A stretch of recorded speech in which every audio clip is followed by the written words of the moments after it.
हर हर महादेव दोस्तों, आज हम सुनेंगे सोमवार की व्रत कथा। प्राचीन काल की बात है। एक गांव में एक साहूकार रहता था। साहूकार बहुत अमीर था, लेकिन उसकी कोई संतान नहीं थी।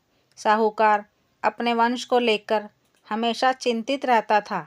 साहूकार भगवान शिव को प्रसन्न करने के लिए सोमवार का व्रत रखता था और व्रत के दौरान भगवान शिव पार्वती की पूजा करता था और शाम को शिवलिंग पर दीपक जलाता था। साहूकार की पूजा अर्चना को देखकर एक दिन माता पार्वती ने भगवान शिव से कहा कि हे प्रभु, यह साहूकार आपका परम भक्त है। प्रति सोमवार को विधि विधान से आपकी पूजा करता है। मुझे लगता है कि आपको उसकी मनोकामना की पूर्ति करनी चाहिए। शिव ने पार्वती जी की बात को सुना और कहा, हे गौरी, यह संसार एक कर्म क्षेत्र है। जैसे एक किसान अपने खेत में बीज बोता है तो कुछ वक्त बाद उसे पेड़ मिलता है, उसी तरह इस संसार में जो मनुष्य जैसा कर्म करता है उसे उसका वैसा ही फल मिलता है। भगवान शिव बोले कि इसके कर्मों में संतान सुख नहीं है, लेकिन माता पार्वती ने भोले भंडारी से दोबारा आग्रह किया और कहा, हे नाथ, फिर भी आप इसकी मनोकामना पूर्ण कर दीजिए। यह आपका परम भक्त है। अगर आपने अपने भक्तों की इच्छा को पूर्ण नहीं किया तो वह आपकी पूजा आराधना क्यों करेंगे। माता पार्वती के इतना आग्रह करने पर भगवान शिव ने कहा, यह साहूकार बहुत धनवान है और इसका कोई पुत्र नहीं है, इसलिए यह सदैव चिंतित रहता है। लेकिन इसके भाग्य में संतान योग है ही नहीं। लेकिन तुम्हारे आग्रह करने पर मैं इसे पुत्र प्राप्ति का वरदान तो दे देता हूँ, लेकिन इसका जो पुत्र होगा वह 12 वर्षों तक ही जीवित रहेगा। फिर पार्वती जी ने साहूकार को स्वप्न में दर्शन दिए और कहा कि उसको जल्द ही पुत्र की प्राप्ति होगी, लेकिन उसका पुत्र दीर्घ आयु नहीं रहेगा, बल्कि 12 वर्ष तक ही जीवित रहेगा। यह सुनकर साहूकार तो प्रसन्न हुआ और साहूकार ने इस बात को सुनकर पूजा अर्चना जारी रखी और कुछ दिनों बाद साहूकार की पत्नी गर्भवती हो गई और उसने एक सुंदर बालक को जन्म दिया। बालक के जन्म से घर पर हर्षोल्लास का माहौल था, लेकिन साहूकार खुश नहीं था, क्योंकि उसको पता था कि उसके बालक का यह जीवन केवल 12 वर्ष तक ही है और उसने किसी को भी यह बात नहीं बताई थी। जब उसका पुत्र 11 वर्ष का हुआ तो साहूकार की पत्नी ने कहा कि अब इसका विवाह कर देना चाहिए, लेकिन साहूकार ने मना कर दिया और शिक्षा ग्रहण करने के लिए काशी भेज दिया। मामा को बुलाया गया और पैसे देकर उन्हें पुत्र के साथ काशी जाने का आदेश दिया। फिर साहूकार ने मामा भांजे से कहा कि काशी जाते समय रास्ते में यज्ञ करते हुए और ब्राह्मणों को भोजन कराते हुए ही जाना। दोनों मामा भांजे ने ऐसा ही किया।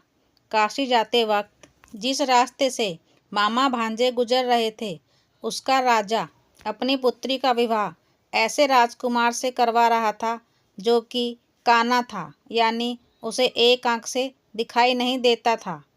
दूल्हे का पिता इस बात से चिंतित था कि अगर दुल्हन पक्ष को यह बात पता चल गई कि दूल्हा काना है तो राजकुमारी विवाह के लिए मना कर देगी। इसलिए उसने जब साहूकार के पुत्र को देखा तो उसने सोचा कि मैं अपने बालक के स्थान पर तोरण के वक्त इस बालक को बिठा दूंगा और दूल्हे के पक्ष वालों को पता भी नहीं चलेगा। दूल्हे के पिता ने साहूकार के पुत्र को इस बात के लिए राजी कर लिया। इस तरह साहूकार के बेटे ने दूल्हे के कपड़े पहने और घोड़े पर चढ़कर तोरण की रस्म पूरी की।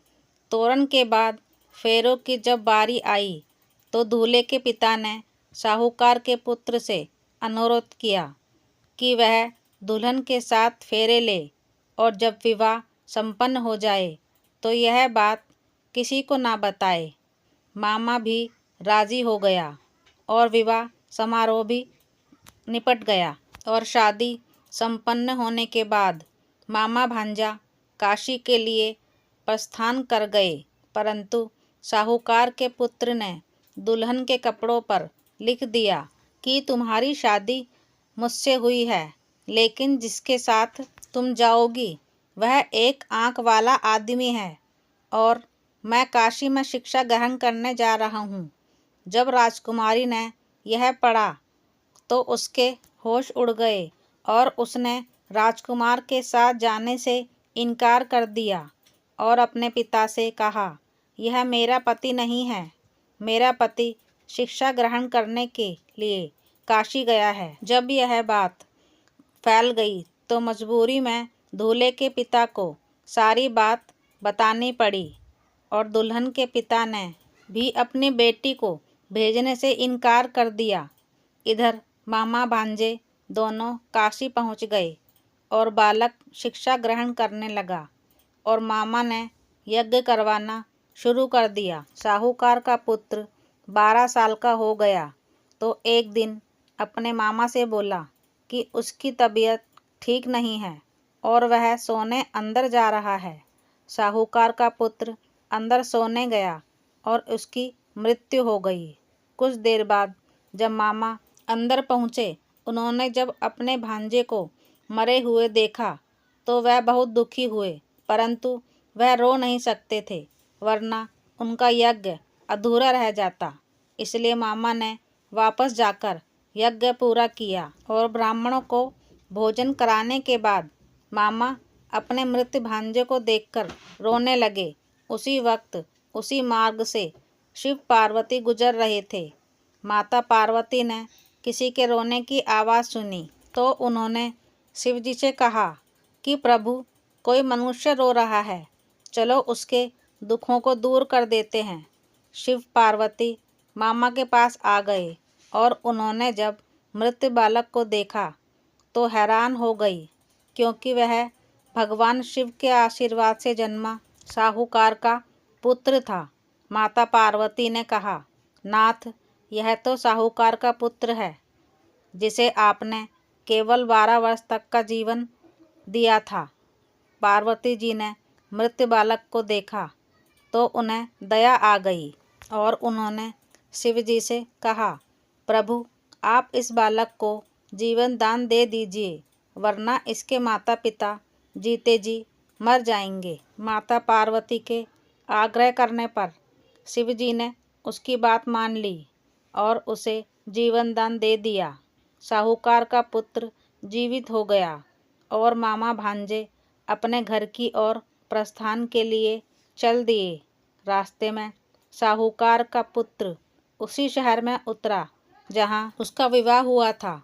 दुल्हन के पिता ने बालक को पहचान लिया और मामा भांजों को अपने महल में लाकर दुल्हन के पिता ने एक समारोह किया और अपनी पुत्री को साहूकार के साथ विदा किया।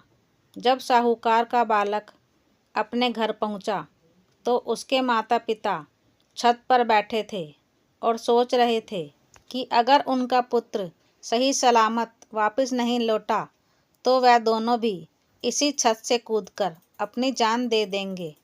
पर उसी समय उसके मामा वहां आ गए और उन्होंने बताया कि उनका पुत्र जीवित है और विवाह करके वापस लौट रहा है। साहूकार ने अपने बालक को जीवित देखा तो उसका खुशी का ठिकाना ना रहा और उसने उसका स्वागत किया और साहूकार का पूरा परिवार खुशी खुशी अपना जीवन बिताने लगा। हे भोलेनाथ, जैसी कृपा आपने इस परिवार पर करी, वैसी ही कृपा आप सब परिवार पर बनाए रखना।